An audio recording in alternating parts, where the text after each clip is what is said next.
helping CEOs and business leaders discover the energy to perform exceptional brilliance and positively impact the lives of those around them. Be inspired by world leaders and next-level gurus. This is the Active CEO podcast, where the ordinary don't belong. And now your hosts, Craig Johns and Ben Gathercole.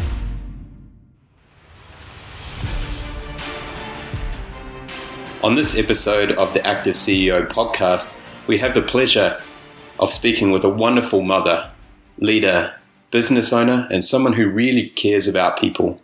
She founded Clear Complexions, the undisputed leader in the skin rejuvenation industry, in 2005, and has gone on to build it into a multimillion-dollar business. As a teenager, she was shy and had low self-esteem. You wouldn't recognize that now, as she is alive with charisma, belief, and a desire to positively change people's lives. Described as determined, authentic, and kind, I would like to introduce and welcome you to our guest, Suzie Hoitink. Suzie, welcome to our show. Oh, thank you very much for having me here.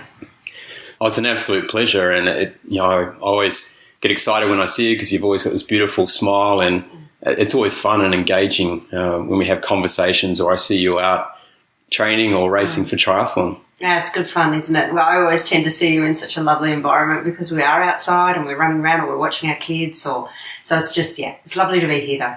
Well, that's a really good segue into some of the things Craig and myself are trying to develop with Active CEO. So obviously the stress, the pressures of running a business, managing staff, all the associated things, you really take that lifestyle, the exercise and the lifestyle is a big part of it. It's a huge part of it. It's the only way actually that I think I can cope with the stress and manage it. And it's for me it's crucial that I have that balance. I find that if I don't have something to focus on, I'm not a gym goer. I can't just go to the gym or try and keep fit for the sake of keeping fit. I'm very goal orientated. Yep. I almost need to have something to terrify me enough to get me out of bed in the morning. And did you actually learn that, or is it just something that you naturally had through growing up and school and so forth, or it's something you had to come to? I think it's learnt in terms of the physical aspect, but very goal orientated in school. Yep. I took it pretty seriously, a bit of a nerd, and I think that I've learnt that though to involve being physical. I don't think as a child I was particularly physical.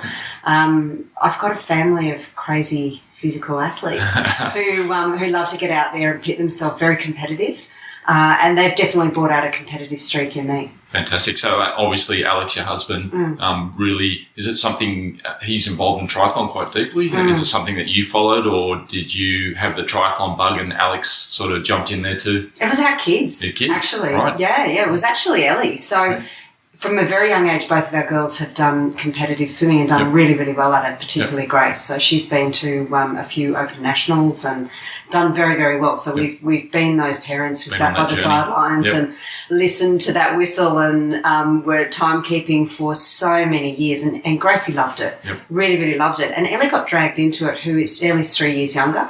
So they're 18 and 21 now. And Ellie got dragged into it with Grace and just followed her big sister and did what little sisters do. Most families do. And was an excellent swimmer as well. Probably not to the level that Gracie was, but really enjoyed it. But she could run. And none of us knew that until she she was at a cross-country meet here in Canberra, and I remember she was quite little, and I remember thinking, wow, that's a good shepherd kid coming over the hill there. And, oh my God, she's so far in front. That's great. And as she came closer, someone said, I think that's Ellie. I went, no. I was like, that's Ellie. And she absolutely blitzed them. And then... nice work, Mum. Yeah, I know. Right. But Alex has always been such a wonderful runner, and that's his background. So I suppose it stands to reason. We didn't really foster the running too much, too involved in the swimming, so she just kept turning up to cross-country meets and winning the cross-country meets. And then she got a tap on the shoulder by Corey Bacon, who said, you can swim and you can run, and I'm pretty sure I can teach you how to ride a bike. Are you interested in triathlon? And Alex had been at her for about 2 years. You should do triathlon. You should do triathlon. She's like, no, because she just wanted to stay with her sister. Yep. And then she took the leap, started triathlon, and I remember the first training session that we sent her, we drove her to Stromlo in the middle of winter, and she had this really old bike. You know, with Ellie, we were never going to sort of buy everything before she was really committed. Sent her for a morning training session in -2 or 3 degrees without the correct gloves or and I remember her hopping back in the car and she couldn't breathe. She was so cold, and I thought, no, okay, if you're going to stick at this, we're going to have to support you. Yeah, this might turn you off, or it actually made her. Yeah. It actually made her. She was addicted from the first session. Yeah, fantastic. And then she's just, in answer to your question, she's drawn us all in. So Gracie, so everyone's involved now. Everyone's involved. Gracie got involved a couple of years later. Thought she just kept watching Ellie on the sidelines, thinking, well, that looks like a whole lot more fun than swimming every day. Yeah. And eventually she came over. And then for Alex and I, it was about not liking standing on the sidelines and watching everybody else compete, and all shapes and sizes. That's what I adore about triathlon. It's so inclusive. It's not elite. Yep. And all shapes and sizes, people just having a go. And I thought, I need to be a part of this. So we, joined a squad and became addicted. Yeah. And you said that you were very goal-orientated. Yeah. And I've heard Rob de Castella talk about other activities away from work that are quite focused, and it really allows him to take the pressure off from work. And so people might see it as quite a difficult or time-consuming sport, but it actually takes the pressure off being really... So triathlon's a bit that way for yourself? Absolutely. Yeah. I have to have a coach. Yep. So that I've got I like the structure of it. I like looking ahead at my training peaks and seeing that I've got swim, bike, run in whatever order it is during the week. And that's what I love about getting up in the morning, and you've got a training session with or without your squad, or got a training session, and then you go to work and you feel really, really good, really balanced, but you're working towards something instead of just mindlessly going to the gym and doing some exercises there. So it's a really, really big part of my life. And how did you find that affected your day? Like, did you come to work tired, or did you feel refreshed and rejuvenated? It's the only way I think I can, one, manage stress, and two, for me, it's a real non-negotiable. It's that little bit of time that I give myself in the mornings. I find what I do at work is it's a very giving role. Sure. So it's a very emotionally giving role, both to the staff that we have and also particularly to the clients, so that you're constantly giving out. And I feel I need that energy in the morning that I get from it. I very, very rarely feel tired from it. That's fantastic. And do you also encourage your staff members and other people involved with Clear Complexions to also be active? Yeah, we certainly do. And over the years, we've been corporate sponsors of Lifeline for years and years and years. So we've done those Lifeline fun runs, supported those.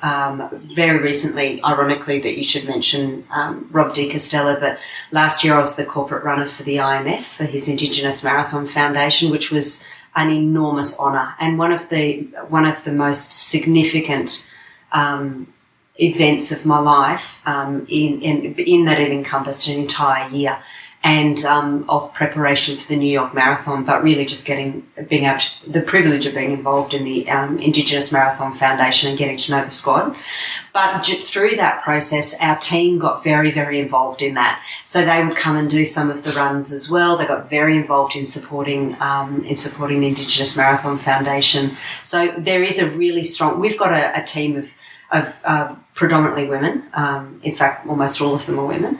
And they're at that age where they're going through children and they've got other priorities. But, you open the fridge when I get in there and it's full of salads and, very rarely do you see any cakes in there. They're conscious of what they're doing with their lives, and I can see that they go to the gym before work or after work, and there's a couple of triathletes who also work for us as well, which is really nice. And so as an active CEO, somebody leading your organisation, how would you try and bring more of that into an organisation that didn't have that? I think it's crucial. So I think, first of all, being an inspirational leader. I think it's really important that you are out there, you're the one you're talking about it at work, sharing achievements, but also sharing the journey. I think it's very, very important that they can see that you're active in outside of the workplace, and so sharing that experience. Walking the walk, so to speak. Walking the walk is really important. And then just also that we have a relatively small team. We're about 70 now, 65 to 70 staff. But over the years, that's grown organically. So because of that, I've been able to really get to know the people who have worked for us. So as much as possible, being aware of their lives and what they've got going on and encouraging as well. But it's always really great when I can get them involved in anything to do with charity that involves being physical. And you see their confidence and their self-esteem build with inside, in their working environment? Oh, look, the correlation is so obvious. And what works for me works for them as well. When they're physical, when they're strong, when they feel good about themselves, it absolutely transcends into work. And you've talked, in a couple of interviews, you've talked about having low self-esteem and being quite shy as a child. What was the tipping point, I suppose, or that light bulb moment where you had the courage and the determination to take on starting your own business? I guess I reached a snap point. I think a lot of people reach a snap point in their lives where they're, I always say the enemy of a great life is a good one. And we had a very good life. So we were very happy where we were in terms of financially. We had two beautiful, very young girls, lovely house. But for us, it was a real sense of, is this it? Because if it is, it's okay. But it was a yearning for something more challenge, more excitement, a change in direction. And I had terrible skin as a teenager, then into my 20s and early 30s. So for me, that was a need that wasn't being met. It was a problem I had that wasn't being solved. And so I think the greatest businesses in the world have been about solving problems people have. And for me, it was about, I just need somebody who's going to look after me. So instead of me going to a chemist and then to a doctor and then to a dermatologist and to a beautician and like who will help me with my skin, it was I need a medical professional, one place that I go to, because my concerns and problems with my skin weren't going to be solved with a pill or a lotion. Sure. It was a long-term approach to it, but who would take me on and who would look after me? So that's where I thought, well, nurses do this better than anyone. And so that's where the idea of a clinic staffed by nurses who focused on skin could bring in medical technology and were there for the journey with our clients the entire time, because you need to see clients regularly and have the patience and care and that empathy that nurses have to look after people for however long. I still have the very first client I ever touched, which is beautiful. She actually now lives in Adelaide but flies in, and when she comes into Canberra, she's having treatment. So, and that was the very first client I'd ever had, which was really beautiful. So that's got to be gratifying. That's got to really help the soul, so to speak. It really is. It's honestly one of the most rewarding jobs, and I think that's why I absolutely adore it, because it isn't about beauty or vanity or it's about cosmetic. It's about confidence. And what we do at Clear Complexions is that we instill confidence in our clients through beautiful, healthy skin, but it's actually about instilling confidence. And even from that very first consultation, a client will leave more confident, even though we haven't even touched them yet. And it's because they've been able to unburden their problem. Might be insignificant to anybody else, but very significant to them in their lives. And they've been able to share it, they've come in, they've had a consultation, they've got a plan, and they're leaving with a plan. So that's what I love so much about it. It is about confidence. And so for me, it was about finding confidence myself to leave a comfortable life and come back, quit my job, say, this is what we're doing, Alex and I, this is our new direction, go to the bank, say, give them this crazy idea that we had that hadn't been done before. Thankfully, they supported us and still have the very same bank manager we had right back then. Yeah, you don't hear that very often. No. We stick with relationships. Yeah. But yeah, it was about me building confidence in myself, but in the process of build a business that actually instills confidence. And we understand that Clear Complexions now is something really exciting in the future for you guys, for Alex and yourself and your whole team. Yeah. Do you want to explain that a little bit to us? I do. So we've had Clear Complexions now for 14 years, and we've worked together most of those 14 years, which has been a real pleasure. Not many people can say that they work with their partners, and I've worked with Alex all my life in a previous business before we had Clear Complexions as well, which has been a real privilege for both of us. And we reached a point in our lives we thought, again, reaching that point, we think, what next for us, in particular for Alex. And at the beginning of 2017, we had an approach from a publicly listed company.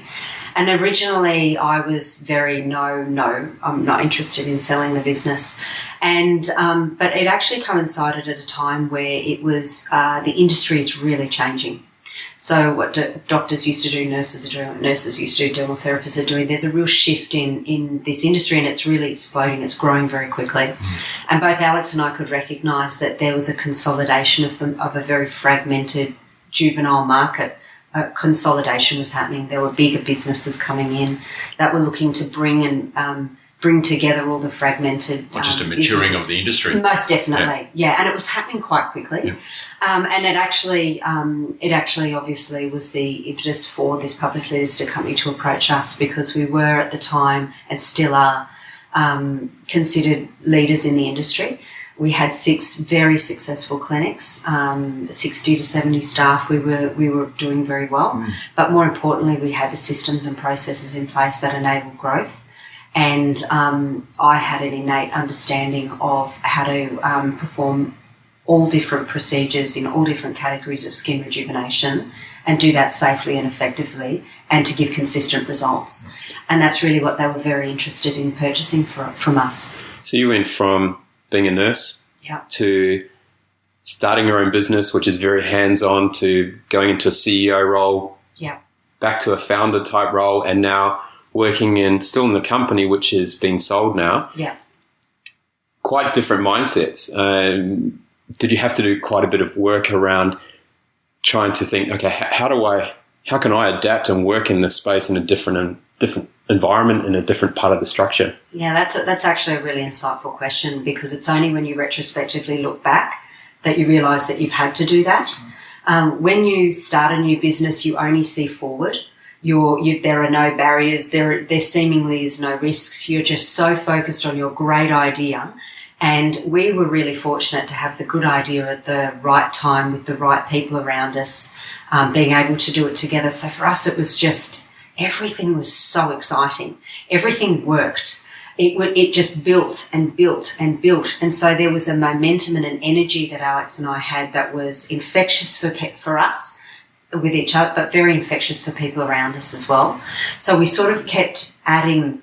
I felt like I was just building something like a sculpture. We were just adding to it, adding clinics, adding staff, adding technology, adding clients. And so those first maybe 7 or 8 years it was a high. It was a real high. We decided in 2013 that we needed to push our boundaries a little bit, and we decided to open a clinic in Sydney.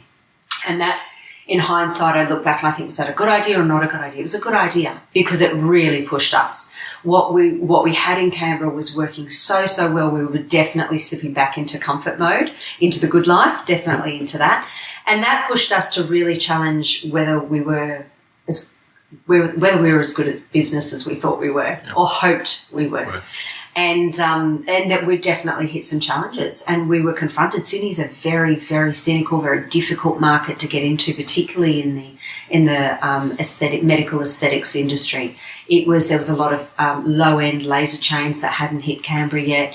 That meant that there was a skeptical client. And we really were very challenged, and that's where I had to change my mindset again about who I was and what I was offering to the business, because I was trying to be everywhere. We ran up and down that highway constantly. I was trying to be in all 3 Canberra clinics, then quickly up to the Sydney clinic. And we had to really reassess, we need systems in place for this. We opened a second one in Sydney. And that's when we thought we needed somebody with more knowledge about multi-site management and growth. And I stepped back from that CEO role. We were co-CEOing at the time. I stepped back from the CEO role, and we got an external CEO in. In hindsight, I think the strategy was right. I think the person was wrong. And that's a lesson we both took. And we had a relatively difficult couple of years with that. So it's really interesting to hear you talk about your processes and your the way that you go about things need to be correct. And one of my big questions to CEOs, a lot of people are stuck in the reactive phase. Everyone's reacting to today's problems. Staff can't come in today. We've got to get a lease for next week, all this sort of thing. How do you move out of the reactive as a leader and a CEO into the proactive space? Yes, that is also a really insightful question, because the trouble with a growing business is that you become a jack of all trades. You try and do everything, all reactive, and you're in it all the time, and it's really hard to step out of it and go, where are we going? Where's the strategy?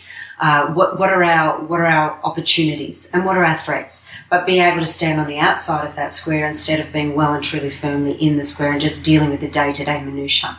I think that was the benefit of a power couple, because I was in it every day in that detail, but I could go home at night, or we would take time out of our day and we would go, right, where are we going? What is the strategy? What are our opportunities in Sydney? What are they in Canberra? What are they nationally? So we were able to try and test things that were outside of the daily minutiae of the clinic life. But it is so easy to get sucked into it.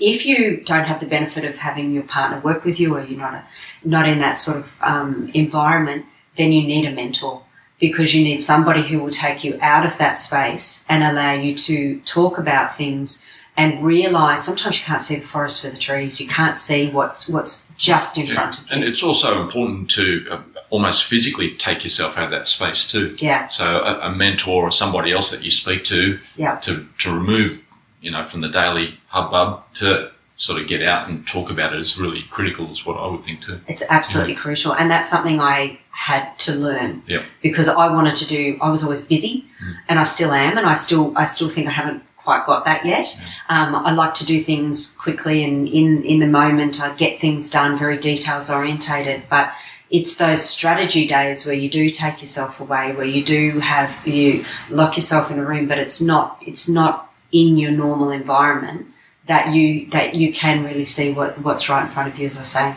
And would you say that physical training for a triathlon is what you're into at the moment? It sort of gives you that headspace a little bit, so to speak? Oh, there's no doubt. I can finish a day at work.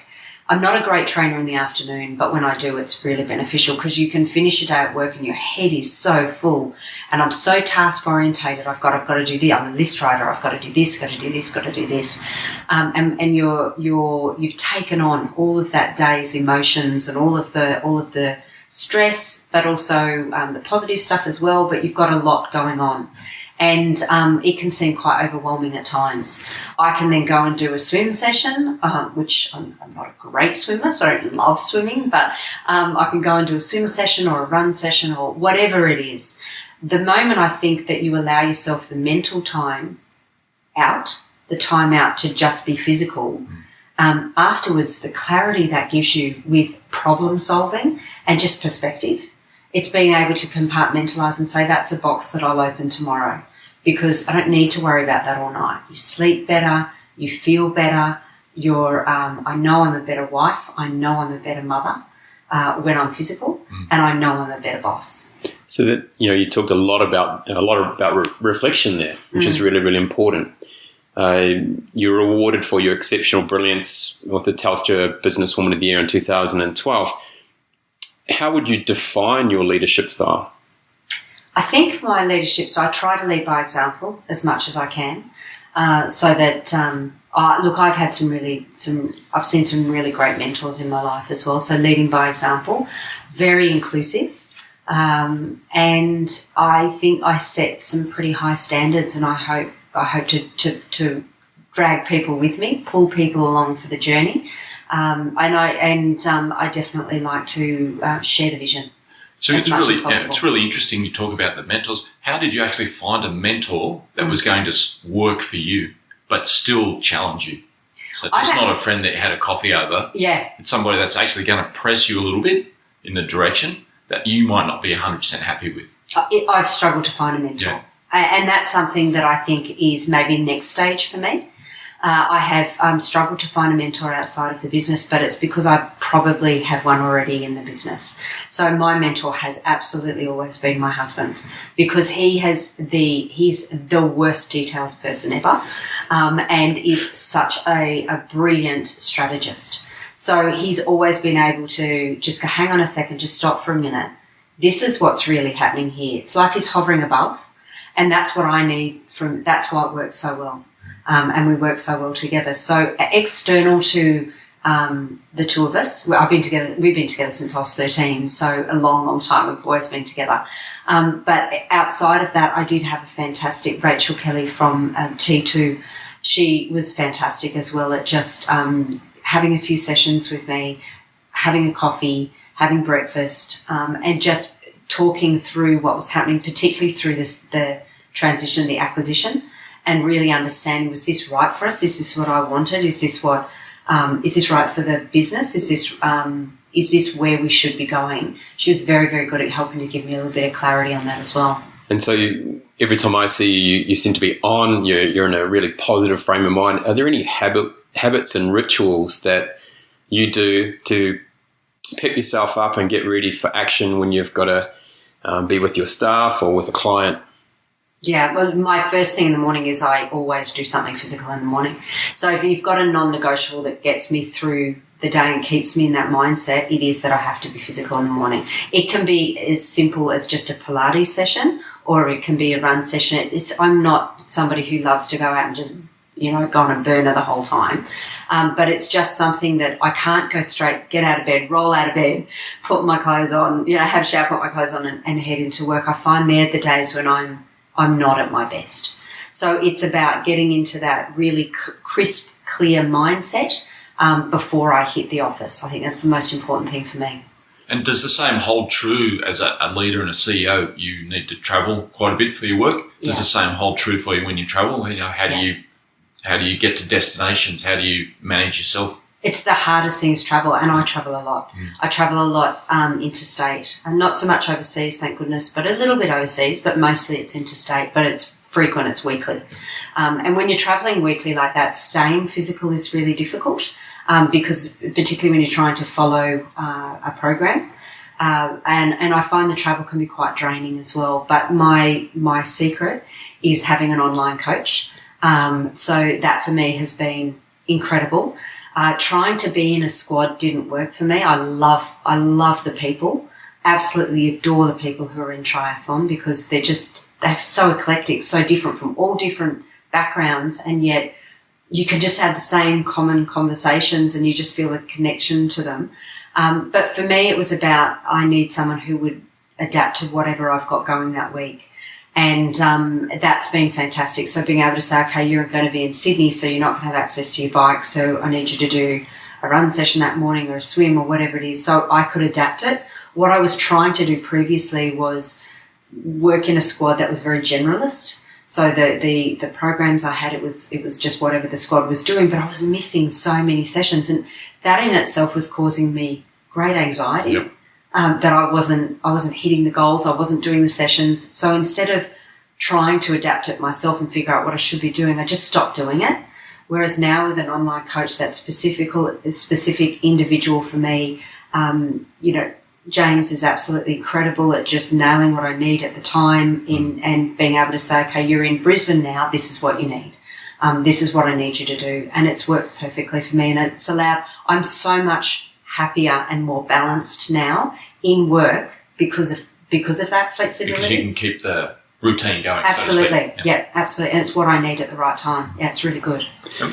So we all know smart people have great answers, but the best people have great questions. When was the last time you did something for the first time? The last time I did something for the first time? Wow. Okay, I would actually have to say I did my first half Ironman. Not talking all the time about, and that was really, really fun.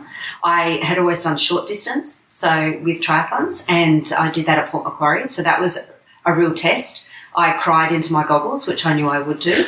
But I was standing on the side thinking, I'm never going to get through this day. How am I ever? It was only a half. I mean, when I look at people who do full, I just think, wow. But now I'm thinking, wow, maybe I have a crack at that one day. Incredible, but just a brilliant experience. I'm so glad I had James and Alex there to say, no, stop crying, put your goggles on, get in the water, you'll be fine. Because all you've got to know, anyone who does triathlons, all you've got to do is just get in the water and then you're okay and you're away.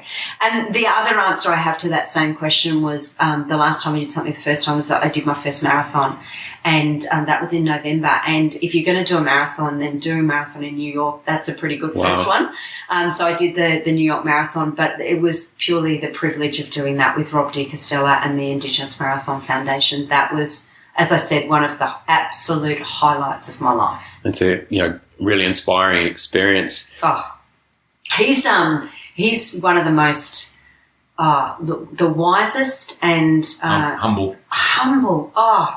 Being around him, it's just, I hope that even being around him, some of that humility and that inspiration I get by osmosis. Like, I just feel like I need to. I hope so. If I can just rub your arm. Or Did you drink out of the same glass? Oh, you can feel like that when you're around him. He's just, everything he says is very sagey. He's the people that you're privileged to meet along the journey of being involved with Rob is something I never expected I would. I never even had an Indigenous friend, I think, before that. Now I have so many Indigenous friends, and I just have learnt a lot. I've just learnt so much from that man. Just growing. Totally. Yeah. And he was the right thing for me personally at the right time. Ironically, we sold the business a week after the New York Marathon. So we were in New York going through what I would consider one of the most stressful periods in our life, backwards and forwards. But it had been a culmination of a year. But I had been involved with the Indigenous Marathon Foundation for that year, been to all the different races that we do, met the squad multiple times, been involved in fundraising. But all that year we were also going through the experience of acquisition by a publicly listed company, which is invasive, is the only word I can think of. It's tough. It's round after round of due diligence, and it was very invasive. And having that beautiful, soulful experience of being involved with people who are trying desperately to better themselves, trying to rise above their circumstances, and have been given an opportunity to do that simply by putting on a pair of runners by a man as great as Robert de Castella. It just gave me what I needed to go, for goodness sake, Suzie, you're not dealing with anything. This is nothing. Have some courage and get through that. And look, we ended up with a brilliant outcome. For us, the acquisition has been incredibly positive for our clients and our staff, our team. I could never give our team the opportunities, I don't think I could, that are now in front of them. And I get to be involved in a company that will grow to 60 to 90 clinics. You sound very proud. I'm which incredibly is so proud. Should. Incredibly proud. And you've still got the passion, a little bit of emotion about it. Very, very much so, because it's something that you build. And I think, look, work is important to everybody. And if you can do something that you're passionate about, and I think that word passion gets thrown around a lot, but it's like it was so ingrained in our family. Our children have known nothing else other than Clear Complexions. And when you're co-founders in it, when you're both in it as a husband and wife, there are no boundaries. There's no turning it off. There's no not talking about it. It's constant. It's ever present. But it worked for us. That energy that we could bring and balance, I think, really well when I, in hindsight, look back, of bringing up our children, but at the same time bringing up our business, growing a business, and keeping a good marriage too. Another member of the family. Another member of the family. It feels like that. And it feels now like almost when I can only imagine, Grace is only 21, but when your child gets married, that's exactly what this feels like. It's like I'm gifting my baby to another man and saying, okay, next stage now. I'm still here, we're still working in it, still loving it, but it's time to move to the next stage now. And I'm privileged enough to be able to be a part of that. Okay. So I think I'm going to swing away from our next question, which I think we know the answer to, the things that you do to be an active CEO. So I'm going to ask a question. How influential were your mum and dad? I can see the leadership aspect from your dad, who was a colonel in the military, and I can see the care factor that's probably coming from your mum, who was also a nurse. Oh, I think that what a great combination. And my mum is probably she is the kindest, most empathetic person in the world. She is also one of the most selfless. I'm nowhere near as selfless as she is. And so she's been a great mentor. My grandmother was a nurse too, so it runs in the blood, which is really, really lovely. And my dad is, when you say colonel in the army, when he was away a lot when we were kids, and he's been exceptionally influential in my later life more than my early life. Definitely now I turn to my dad a lot. His approval, I don't know whether it's approval, it's more his pride, is incredibly important to me. So when we started Clear Complexions, when you're talking about a colonel in the army and a nurse, they're very risk averse, relatively speaking, in terms of business. Mm-hmm. So when Alex and I came to them with, we're going to open clinics and it's going to be staffed by nurses treating skin, and no, it hasn't been done before in Australia. Not really sure if it's been done in the world yet, but it definitely hasn't been done in Australia yet. Don't worry, Mum and Dad, we've got this. That they were very concerned, and reasonably, when I look back, I think that was probably a fair call to be concerned. Alex and I didn't see any problems whatsoever. It was all going to work, and we had absolute blind faith in our own ability. Young and bulletproof. Yeah, totally. But in hindsight now, I imagine Mum and Dad had some moments of real concern. And I remember them coming to the opening of the first clinic, and they were quite concerned, but we'd already had a soft opening, so we'd been open for quite some time before then, and we couldn't keep up with the clientele that we had, and we would close the clinic when the last client left. There was no shutting hours, because when you're on a good thing, you stay on a good thing, you just keep working. I was working really long hours, and it was working, and from that moment on, my dad, he was looking around at all these people who had come for the opening of this event, and he's like, okay, all right, I think you're on to something here. You got the ticket of approval. I think I got the ticket of approval then, and as the business has grown, he's thankfully he's stepped back and been there for advice, but really just stepped back and watched indulgently, I think, and enjoy the journey. He's incredibly proud now, and a huge part of my life and a huge part of my children's life as well. As is Alex's parents as well. Same. They've been here. That's a beautiful thing about Canberra, is for us. Canberra's like one big family anyway, but we also have all of our family here, both sides. And Alex's parents have, when we couldn't pick the kids up, when we were travelling up and down that highway, they would be there for our children. Our families are incredibly important to us, and they're an anchor behind our success. Absolutely. This might be an unfair question, because I think you've brought up a number of people so far, but who has made the greatest impact on your career and why? The greatest impact on my career, I don't sort of look back at it like, I don't think of it kind of as a career. It's something that we're building together. The greatest impact on my career would definitely be my husband, Alex. I don't know that anyone really had a big impact on my career, because nobody had done it before. And we were forging some new ground there constantly. I wish I had somebody. I wish I could follow a pattern of somebody who did it before, but we didn't have that. So it was just about virtually like looking at each other in the eye and thinking, can we do this? We can do this. It's all right. Over the years, there were lots of people who said you can't do this because it hasn't been done before, and you know, nurses don't own their own businesses. That's not what happens here, and they don't own chains, and they don't employ doctors. You don't do that. It was just, I think Alex definitely has been the single biggest influence on me personally in my career. Obviously personally, but in my career. Well, I can see that, Alex is here with us today, and I can see him sitting proudly with a wry smile. So I'm surprised he hasn't chimed in. Next time we'll have to bring him on the show. Yeah, for sure. So it's been an absolute pleasure speaking with you today, Suzie.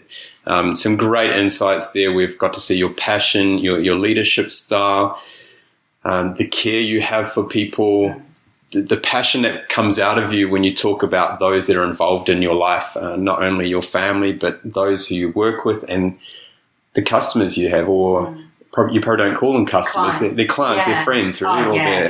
They're a big part of your life. Family. It's a big family. Yeah. So there's a lot of great lessons to learn from that today. So thank you very much for coming on the show. Yeah, pleasure. Thank you for having me. It's been lovely talking to you. You're welcome. Have a good day. Thank you. Active CEO, where the ordinary don't belong. Our wellness tip is really around the simple notion of eating more fruit.